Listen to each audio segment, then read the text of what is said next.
Hi everyone, my name is Rachel and welcome to the French Seams. Thanks very much for joining me for this week's Friday Sews video, where I talk about what I have been sewing, what I will be sewing, and a little bit of life as well. So as always, a huge thank you to Jen from Today and Jen Sewingham, who came up with that wonderful hashtag. If you are new to my channel, then you're very, very welcome. And if you're a regular viewer or subscriber, then welcome back. I always love having you here with me.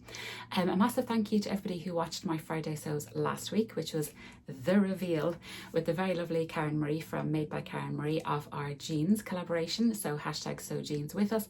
That was just wonderful. I loved being part of that collaboration with her. Thank you so much again, Karen Marie.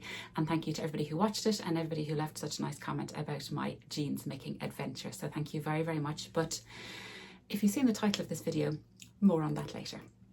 So last week I was wearing a green jumper that I had Cricuted, basically just to do my own little design on the front, and I got a few questions about my Cricut machine, so I haven't mentioned it here for a while.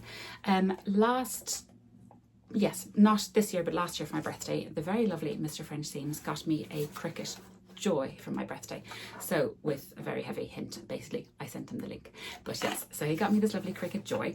So it's the mini version and I absolutely love it. It came with a few little kind of things to get you going as well, which is really, really great. So I use this an awful lot. I use it primarily probably for making cards, which is really handy. So birthday cards, thank you cards, all that kind of stuff. I do buy the actual pre-made cards, which are very handy, but I just have my own card stock and I just make the cards and they come out really, really nicely and they're always personalized, which I really, really like, and it's good fun doing that. I can control this via my phone, which is dead handy. It also comes with vinyls, so I put a little B on here. So I've put things on spice jars and on jars and cups and stuff with the vinyl. And then from a kind of sewing point of view, what I did recently, you may remember on my summer holidays, I started this little hexie, and what I did on my Cricut was I used it to cut out the actual hexagons. Let me pull one out to show you. That might be the easiest thing to do.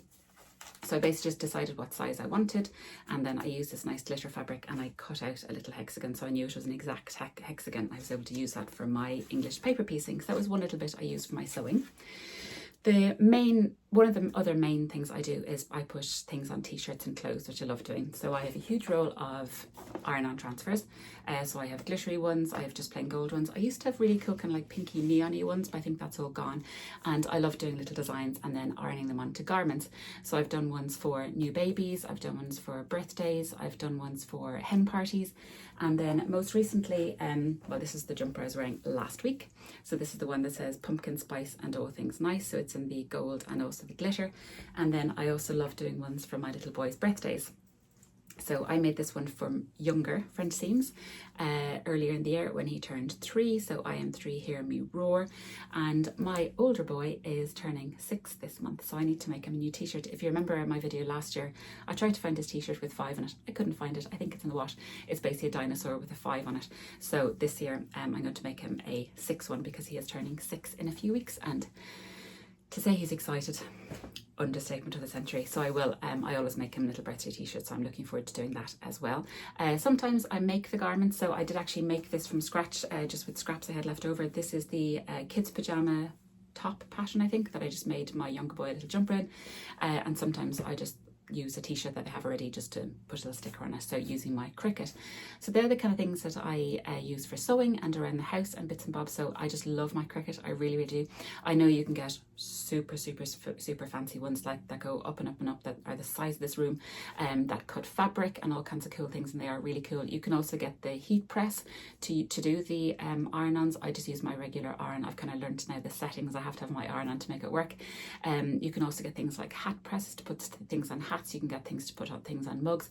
I use it on a very, very basic level, literally cards, decals and iron-on transfers, and I'm perfectly happy with it and I love having it. I really, really do. So I hope that answers your Cricut questions. I did mention that I would do a kind of review of it. As you can tell, 18 months later I haven't got around to it, but it is something on the back burner. But if you do have any specific questions about the Cricut, about the Cricut Joy, please let me know. Oh, from a supply point of view, so I buy my cardstock just in art and hobby shop, and for a lot of the other stuff I use Harvey Norman, which is in Ireland as well, and they do a lot of the Cricut stuff, so things like gel pens, blades, cutting mats, things like that. So it's very, very handy. So that's how I use my Cricut machine. So I just wanted to do a quick little segment on Cricut and how it relates to my sewing. So, shall I give you an update of what I've been doing for the past week? So, as always, I shall start with the quilting update, as I always do. And I have now fully started my ribbon box quilt, which is a Cloud9 pattern. It's a free pattern, and I am loving it so far. So it did take a while to cut out. I think the cutting out took about 2 hours, I think. And now it's just piecing, which is actually going very, very quickly. So this is how it looks so far. So this is the ribbon. Isn't it just lovely? So these two colours look really similar. They're not, they're actually different colours, but on camera they come out very, very similar, but they are different. This is the most fabulous glittery cotton fabric that I got from Trimmings, which is local to me, and I'm just loving how it's coming out. So I'll pop in a picture here I took with it laid out on the floor, which gives you a better idea. So I'm probably roughly halfway through the piecing of it, which I'm just loving. So after that, of course, comes the quilt sandwich, the quilting, the binding, the batting, all that kind of stuff, the backing. So, but for the time being, I'm just loving the piecing stage. It's very kind of methodical, all the different shapes and sizes and everything, and doing my little V's here, getting the point just right, which I'm being really pedantic about, but just love doing it. So yeah, very, very much enjoying my ribbon box quilt, and I'd say I'll get it done over the next few weeks anyway. So I think that would be nice because they're kind of like glittery colours. They could be nice for kind of winter, Christmas, that kind of vibe. So loving that. So that is my little quilting update. From a sewing point of view, from a garment sewing point of view, I should say, what did I get made up? So I mentioned last week that I would like to make the Rydal jumpsuit, and I hope I'm pronouncing that right. Is it Rydal? Rydal? Because I was totally influenced by Tamlin and Kath, and of course Ruan, who had the beautiful black fish as well. She had it in the Frocktails video. Amazing. So, and I did make this up, and this came together so quickly. I think I made this on an afternoon. I think I made it last Sunday afternoon. So, and this is it. So I'll pop in a video because it's going to be impossible for me to show you. So this is the newest pattern by Izoso, and I just saw it online and I just thought it was gorgeous. You know my recent infatuation with jumpsuits. This is a kind of nice wintry nod to a jumpsuit. It's a jersey jumpsuit, which I don't think I've made before. My other ones have been wovens. And I was just really, really taken by it. So I made it in this beautiful navy viscose jersey from Driessen stoffen, and I got the matching ribbing, which went very, very well. And then, of course, I finished it off with binding, which is a certain European flair, which I love. Binding on the neckline. This is beautiful Specky seamstress binding. And then I had to put in this label from Cozy Club Handmade because it said, oops, mistakes were made, solutions were found, because this was not without mistakes, and they were entirely my fault, not the pattern. The pattern is fabulous. So it's very, very straightforward. Basically, if you can make a t-shirt or a jumper, you can make this. It's so straightforward and it's so nice and it's so quick to come together. I absolutely love it. So hopefully I will pop in some pictures here. The day is kind of nice. The weather is with us. Hopefully I'll get some pictures, some full-length pictures. But wearing this, styling it, maybe with a pair of heels, I think would be lovely to go out for dinner, go out for drinks. I think would be really, really nice. So loving how this came out. So the details of this, as I grabbed my trusty Flamingo notebook, I made a size 12 grading to a size 14, which is according to my measurements. I looked at the pattern pieces and knew I was going to have to make a fair few alterations to this. So I added 1.5 inches to the bodice, and when I make it again, when, not if, I would actually move that up to 2 inches. So to add 2 inches to the bodice to come to my waist. I added 2 inches to the leg length, which I definitely needed, which was actually perfect. So I'll keep that again for the next time. It's perfect for heels. If I made it maybe during the summer to wear with sandals or flats, I probably would just leave off those 2 inches just so it kind of just skimmed the floor instead, but the 2 inches on the legs were perfect. I did add 1 inch to the rise because looking at the measurements, I thought I had to, but then when I actually tried it on, I'm not quite sure, was it the weight of the jersey, but I ended up taking off about 3 inches. So, and I'd already made it at that stage, but there is a wonderful tutorial. It's by the Sewing Garden, their blog. I'll link it below. It's basically how to alter the rise on a made up garment. Absolutely brilliant. You literally open up the crotch seam and then take out what you need divided by 4 because you got front back twice, and then sew it all back together, and magic, it rises the crotch length. It's absolutely brilliant. So I think I did that on numerous occasions trying to get the rise correct, and I think I have it now. So I'm not really quite sure exactly the adjustments I made, but I definitely didn't need to add anything to the rise. I think on the contrary, I might need to reduce the rise going forward. I didn't add anything to the sleeve length because I thought it would be okay. That's going to fall. I thought the sleeve length might be okay, but actually when I tried it on, it was actually a little bit too short, and it's got the most lovely sleeves. I did the full length sleeve version as I tried to find a sleeve. That's a leg. Here we go. So here's the sleeve. It's got this really cool kind of balloon sleeve. Is it a balloon when it gathers into the cuff? I'm not quite sure. Is that bishop? Can't remember. Amazon postcard. So I did make the full length version, and I did the gathering into the cuff. It's this beautiful long cuff, which I love. I think it looks really elegant. So what I actually did in the end was I put this all together, and I actually sewed it with a 1/4 inch seam allowance, so that bought me a bit of length there. So in future I definitely would add at least an inch into the sleeve length. One alteration I did make was that the sleeves are quite wide, and I knew I didn't really want that much volume in the sleeves, plus you have to gather the jersey to put into the cuff, which I didn't really like doing when you're gathering it in and then trying to stretch the cuff at the same time and then trying to work out how much gathering you need. So what I did was, when I was cutting this up, I reduced the volume on the sleeves. I just kind of graded down. I took out maybe, I think it was an inch in total, so maybe in 1/2 inch from each side, and that reduced the width of the sleeve, and that meant that I didn't have to gather the sleeve. I literally just eased it in, like really stretched this to ease it in, and it gave the exact same effect there of kind of gathering into the sleeve, but I really, really like it. So this is my Rydal jumpsuit. So where I tripped up, and this is entirely my fault, because I was chugging along saying, oh, this is fine, yes, okay, there'll be drawstring, fine. So I got to the drawstring element, which is basically because you put the bodice into the trousers, and then you kind of fold it down, very much like, say, the Tilly and the Buttons Bettine or the Lotta. That's how they do the waist channel, which I really, really like. And you're meant to have it with a drawstring. They didn't actually give you the dimensions for the drawstring. If you want to make your own, they kind of assume that you have kind of a cord or something, but just a note. So there's no pattern piece for that. So what they have you do is put in some buttonholes on this side. It gives you the little marking. So you put in buttonholes or grommets if you have them. I didn't, so I just wanted to use buttonholes. And then what you do is feed your drawstring in that, and then sew it closed, and you got your lovely drawstring. You can do the very nice bow. I totally wasn't paying attention. I put in buttons, but I sewed it down to the kind of bodice part, which meant obviously it didn't become a channel. So stupid. So what I've done is I've hacked it on the inside, I've chopped it up on the inside, nobody will know, and I've actually fed elastic through it, which I probably prefer an elastic, and because I think it gives a more kind of standardized gather. I think I kind of prefer that. So I put in elastic into the channel, and then what I did was I just sewed on a little bow. So hopefully nobody will notice.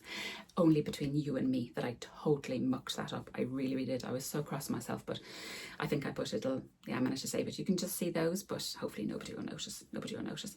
So this was the mistake that I made, but entirely my fault. But next time I will know better. So this is my Rydal jumpsuit, and I absolutely love it. The legs are lovely and wide, lovely and swishy, and this fabric is great. It's got fabulous drape and weight to as well. And I think during the winter, the autumn, put on a big statement necklace, bit of gold jewellery, I think it'd be fabulous. So yes, very, very happy with this one. There was another little sewing make I made. Shall I move on to what I'm wearing? So terribly excited about this. On top, I am wearing a Jennifer Lauren gable top, I believe, in this beautiful kind of slash neck. I've got a little Tilly and the Buttons Agnes t-shirt underneath. So this is a beautiful slash neck top that I made, I think about 2 years ago, in this beautiful fabric from Crafty Studio. It's a beautiful brushback French terry. It's lovely and soft on the inside, and it's worn and washed really, really well.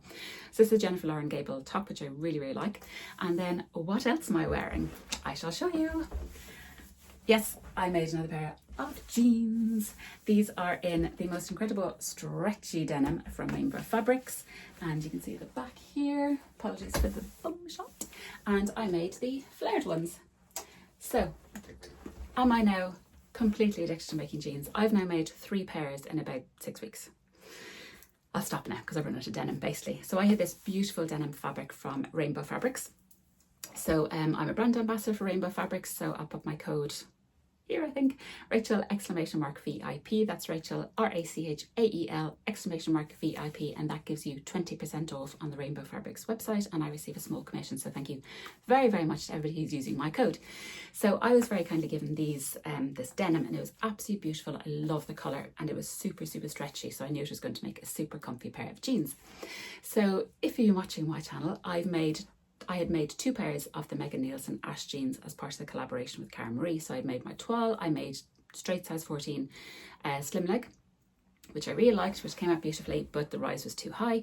And then my second version, I made a size 14 again, but I lowered the rise by 2 inches. So I put on a larger waistband, and I made the skinny version. So they were the ones that I was wearing in the video last week. So I knew I wanted to make the flare version because it was a kind of a nod to the slightly kind of bootcut flared version that I used to wear when I was in college, that kind of stuff. So yes, a nod to the early noughties. So I knew that I wanted to make the flared version. The Megan Nielsen Ash jeans also come in a wide leg version, but I'm not really fussed about the wide leg. So these were the 3 versions I wanted to try. So I knew that this fabric was super, super stretchy. So my other version had about 15% stretch, which is what is recommended in the pattern, 3% elastane, about 15%, and they recommend between 15 and 20% stretch. This one has well over 20, but it does have very good recovery. So in a terribly unscientific manner, I looked at the pattern and said, oh, I usually make a size 14, let's try a 10. For no reason other than there's a bit of stretch, it should be fine. So cut out the size 10. Then I knew I wanted to lower the rise. So I measured the rise on my skinny version, which I had lowered by 2 inches because I like that rise on me. I then put the size 10 on top of that size 14, and I only had to remove an inch to make it the same height of the rise.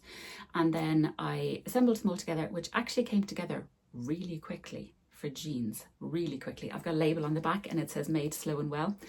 But these came together really quickly. I loved making them. So then I assembled them all, and then you come to the waistband. So in another terribly unscientific manner, I got my size 14 waistband, got my size 18 waistband, which is the one I used the last time, and basically split the difference and put that on, and it kind of worked. So there's an awful lot of stretch in these, and I was concerned that once I top stitch the waistband they'd be too small, but there's perfect amount of stretch in these, and I really, really like them. So what did I do? So yes, I made a size 10, going to a roughly size 16 in the waistband. I actually added 1 inch to the length. So the flared version, I think I drafted for a 32-inch inseam, I think, and the slim and skinny are at 31. So the slim tall version at 31 inch fits me perfectly. The skinny tall version at 31 inches, I had to remove an inch for the skinny version. The tall flared version at 32-inch inseam, I had to add an inch to. Are you still with me? So I had an inch to that, and it worked out really, really well. And then the other thing I did was I put them on, and I was like, hoo-hoo, these are quite flared. So they look pretty cool, but I wasn't prepared for that much flare. So, there's a notch at the knee. So basically at the knee notch on both sides, when I had made them up, I literally just graded in, and I took a presser foot width out of both sides. So again, terribly unscientific. So now they're more a kind of a flared-y boot cut, if that makes sense. But I'm very, very happy with them. So I lined the pockets again with beef fabric. I'll pop another picture here. I've got a little label at the back. I think it's a Kylie in the Machine label I got on my Christmas bauble last year. And I made sure that the belt loops fit my belt. And yes, so just very, very happy. So is my Agnes t-shirt. So belly button is here. So again, that's my waist, so a little bit lower.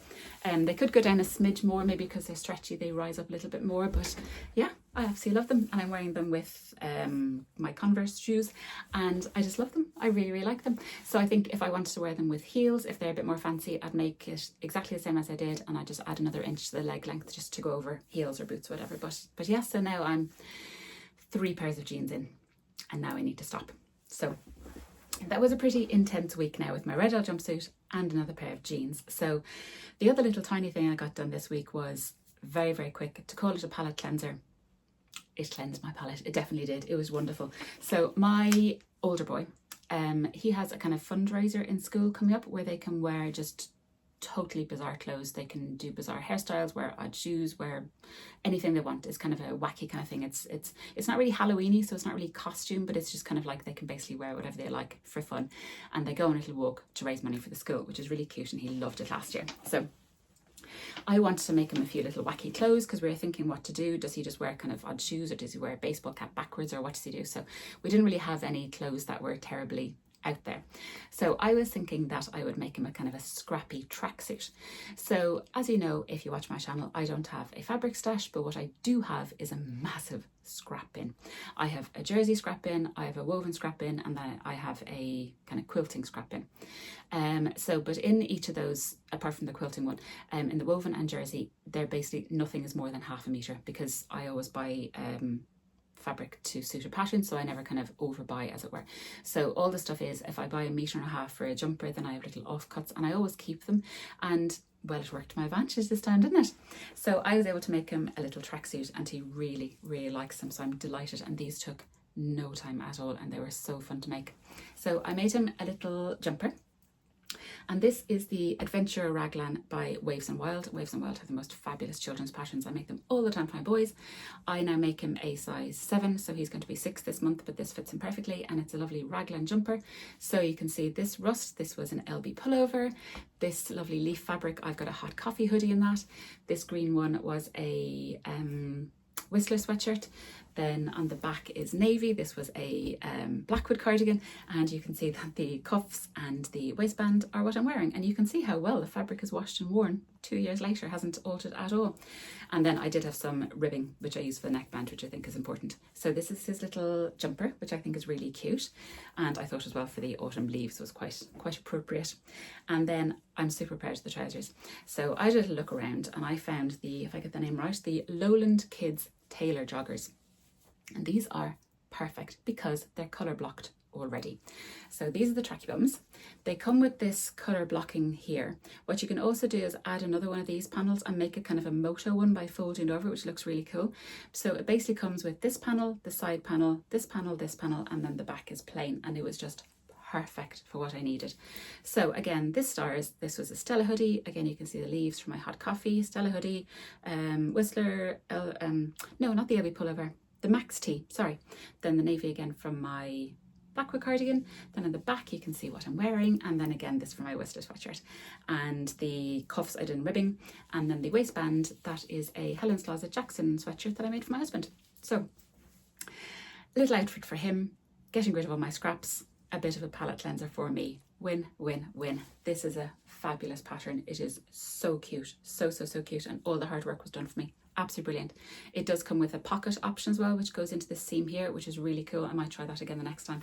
And this is a really good size range, so I'm definitely going to be making these for both boys going forward with all my scraps. Maybe not in kind of a mixed up manner, but to use up little scraps, because you would often have little odds and sods this size, and this is just going to be perfect. So delighted with those.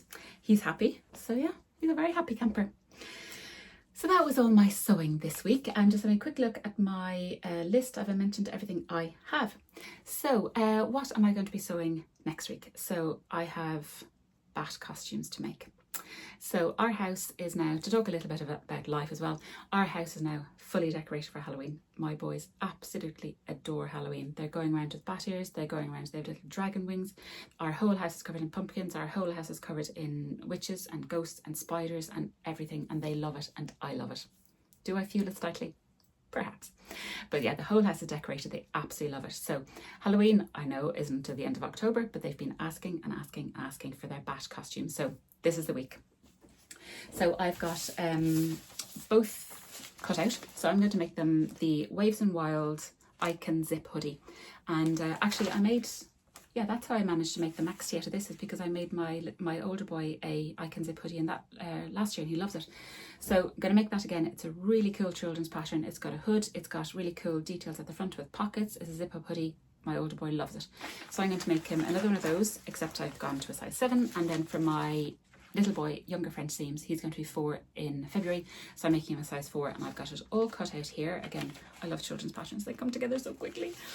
So I've got them all cut out, and the fabric I have is black and black. So this is lovely black ribbing, and this is lovely black brushback French terry from both from Driessen stoffen. So this is now my plan. So 2 bat hoodies incoming. I have ordered 2 open-ended black zips from Quilting and Stitch. They have a fabulous selection of zips and hardware. You know I use them an awful lot for bag making, so they hopefully are on the way. The Icon Zip hoodie has beautiful detail on the inside in that you can put bias binding all the way along the zip on the inside, which you know I love. So yeah, probably a little bit of specky seamstress binding will come into that. The only other thing then to make it a bat hoodie is that I'm going to do little wings. So I'm going to attach things here just so they look like bat wings. So I was thinking about this. Do I want to sew a little bit of fabric into the side seams, but then that causes difficulty getting in and out of coats? Thinking about the longevity of the hoodies, all that kind of stuff. Then prophetic, I got an email from Chalk and Notch, and they were talking about using their patterns to make Halloween costumes. So I was like, oh, this looks interesting. I had a quick scroll through, and they mentioned their Page hoodie, which is a hoodie that I haven't made, but I know a lot of people have. It looks lovely. But what they did was they made that into a bat hoodie, and what they did was they attached it here and here and here. Genius. So what I'm going to do, I'm going to make up the hoodies, exactly per pattern. And then on the end of the cuff here, I'm going to put a little button, and I'm going to put a button under the armpit, and I'm going to put a button on the side seam. And then when I make up the wings, which I'm not quite sure, will I have enough fabric left in this, or will I just buy some black fleece, because then I could just cut one layer. I'm going to attach maybe a little hair bubble or a little bit of elastic or something, so they can just tie it in, and that means that they're I was going to say disposable isn't the word, removable, that's it, removable. And so that's my plan for the bat costumes. So really, really excited about getting started on those. Kind of thinking now I want a bat hoodie, but no, I'll park that. But I think these are going to make really cute bat hoodies, and I hope my boys love them, and they'll be trick-or-treating in them, and I'm sure they'll be wearing them an awful lot. So very, very cute. And I have lovely little pumpkin labels as well, little Halloween labels as well, which I'm really excited about using. So this is my plan for this week. I'm also working on something else which I can't quite tell you about just yet, which I know is really, really unfair. It's a new to me pattern company, and I'm just making one of their patterns, so I'm going to be making that over the next few weeks as well, and I can't wait to share that with you in a future video. So they are my sewing plans for the coming week. For life, yes, so life is good. Life is busy, as always, working, and the boys in their creche and school and activities and all that kind of good stuff. We've nothing much extracurricular this week. It's going to be all about the birthday parties over the next few weeks. There's going to be birthday baking, which I'll bring you along with. You know how much I love my baking. Speaking of which, I've been doing some autumn baking. Last week I made the most beautiful apple and blackberry flapjack crumble. I'll pop in the recipe below. It's by Nadia. She was a winner on the Great British Bake Off a few years ago, about 10 years ago. And the only difference I make is I substitute blackberries for raisins. But aside from that, Nadia, it's a wonderful recipe. Speaking of Bake Off, the Bake Off is back for this year. We're 2 weeks in. It's wonderful. I'm loving it, absolutely loving it. So that's my treat of a Tuesday. So aside from that, life is quiet, life is good, and I'm just chugging away with my lovely sewing in my lovely sewing room. So I'm one lucky lady. So I think I should leave it there. I was going to say, will I get in under 25 minutes? Nope, sorry about that. Thank you very, very much, as always, for joining me in my little sewing adventures, wherever you are in the world. If you like this video, I'd very much love it if you would give me a thumbs up, and please consider subscribing. I would also love it if you left me a little comment in the comment box below if you have any questions on anything I talked about today, or if you just like to say hi. You know how much I love having the chats. I hope you all have a lovely, lovely weekend, a lovely, lovely week, and I hope you get time for some very lovely sewing. And I will catch you all again in another video very soon. Take care, everyone. Bye.